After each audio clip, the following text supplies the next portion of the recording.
Chapter 21 2 plus 2.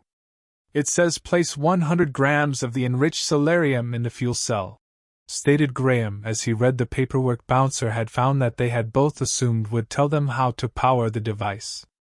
Right then, replied Bouncer, as he put on some gloves and carefully placed the measured amount of solarium in the appropriate hole. How long do you think it will take to work? It doesn't say anything in here about that bit, asked Graham. I don't know, I guess not long. When we touched it, it seemed to work almost instantly. Do the instructions mention an on switch? Asked Bouncer. While Graham pored over the instructions, Bouncer looked over the device itself and after a few seconds said, No worries, I've found it. Just as Bouncer had suspected, the device took very little time to get going. The blue electrical pulsating halo soon grew from a point source to an opening about 400 millimeters across before finding an equilibrium between the power available and the resistive force of space-time trying to collapse it. As the equilibrium was reached, a picture started to come into focus, a picture so clear it was almost like real life. It's amazing, Graham, come and have a look. As they both stared through the portal, Bouncer could see an office, in which a couple of what looked like maintenance people were on the floor picking up tools and some materials, apparently about to repair something.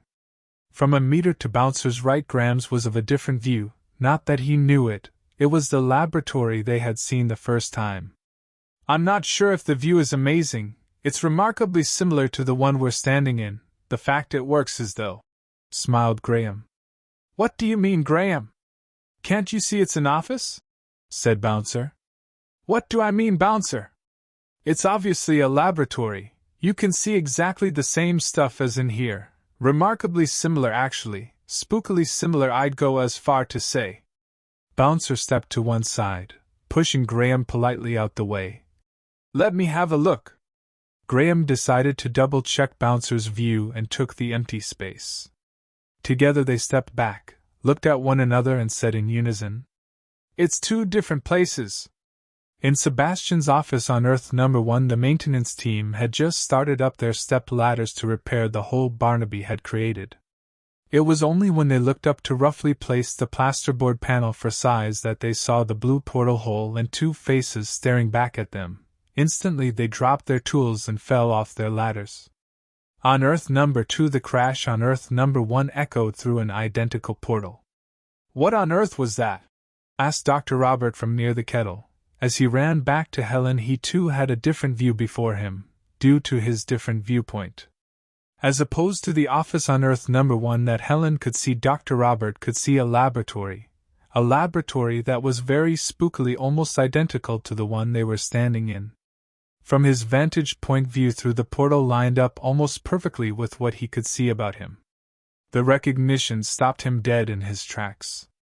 He looked over his shoulder trying to see a hidden camera, one that he clearly hadn't placed to record the view, but he could see none. For a few seconds 6 people on 3 Earths in 3 dimensions all shared the same space-time, and none of them knew what was going on. On Earth number 371, the 100 gram of solarium finally ran out of power. The eclectic blue halo started to collapse before fizzling to nothing. Graham, I think we're going to have some bank robbing fun, smiled Bouncer.